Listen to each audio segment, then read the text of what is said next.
Hello বন্ধুরা, আমার ভিডিওতে আপনাদের সবাইকে স্বাগতম। আজকে আমি আমার ফেন্সি মুরগির জন্য একটি 3 তলা ঘর বানাবো। ঘরের 2 তলায় থাকবে প্যারেস মুরগি এবং তৃতীয় তলায় থাকবে ব্রুডার।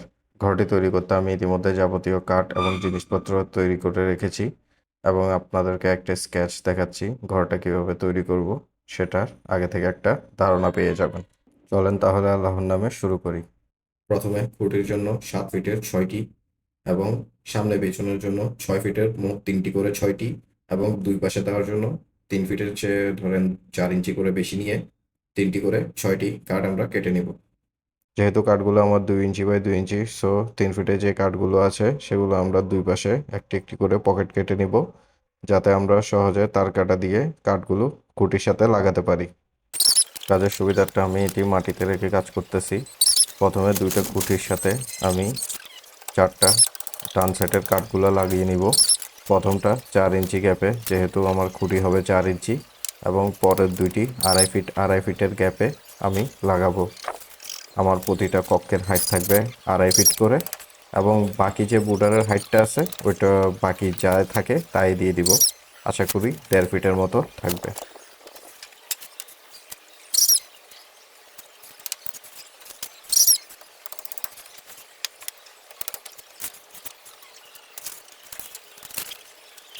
একটা কথা বলে রাখি, আপনারা কাঠ সবসময় দেখে শুনে কেনার চেষ্টা করবেন। আমার কাঠগুলো ভালো পড়েনি, লাগানোর সময় ভেঙে যাচ্ছিল। যাই হোক, আমি পরে অন্য কাঠ দিয়ে এগুলোকে জোড়া লাগাই।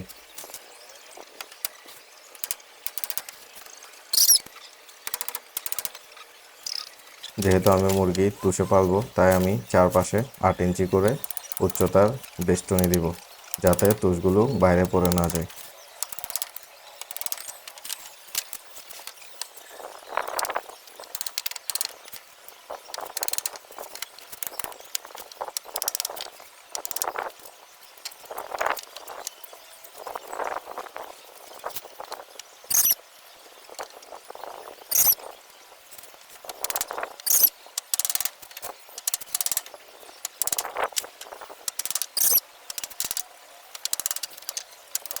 এরপর ফ্রেমের অতিরিক্ত কাঠ আমি ছাঁটাই করে ফেলবো।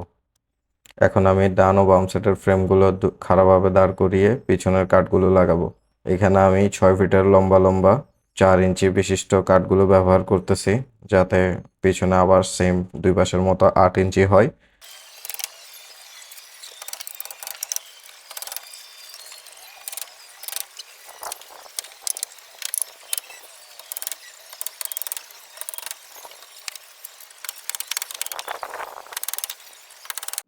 সেম আগের মতোই অতিরিক্ত কাঠ আমি অ্যাঙ্গেল গ্রাইন্ডার দিয়ে কেটে নেব।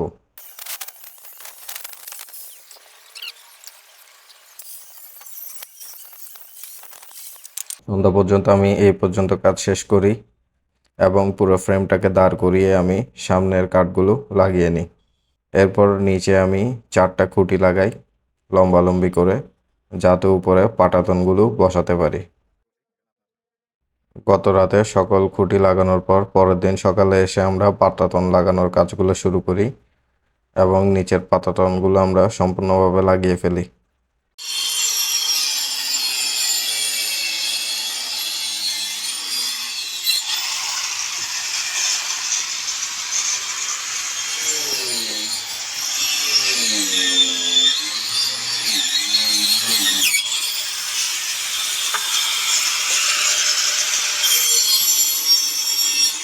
রাতের মধ্যে আমরা পাতাতন লাগানোর কাজ, সামনের 4 ইঞ্চি বেষ্টনীর কাজ এবং পার্টিশনের কাজ শেষ করে ফেলি।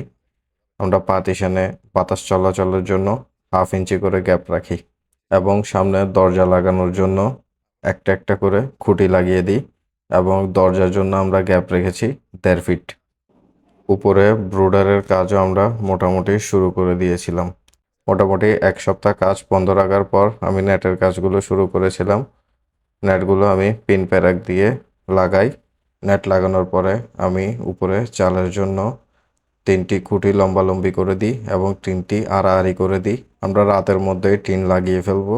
চালের খুঁটি লাগানোর পরে আমি সামনের নেটগুলো লাগিয়ে ফেলেছি। এটাও ছোট ছোট পিন প্যারাক দিয়ে আমি লাগিয়েছিলাম। টিন লাগানোর পর আমি দরজা লাগানোর কাজ শুরু করে দিই।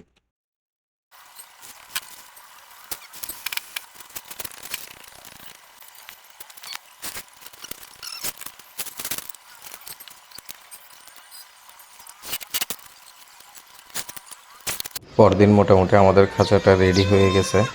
উপরে বোর্ডারের কাজ এখনও বাকি, ওইটা আমি আরও অনেক পরে করব, যখন আমি বাচ্চা ফুটাবো। যতক্ষণ আপনারা ভিডিওটা দেখতেছেন বোর্ডারের কাজ হয়ে গেছে। এখন আমি আপনাদেরকে দেখাই মুরগিগুলো আমি কিভাবে রাখছি।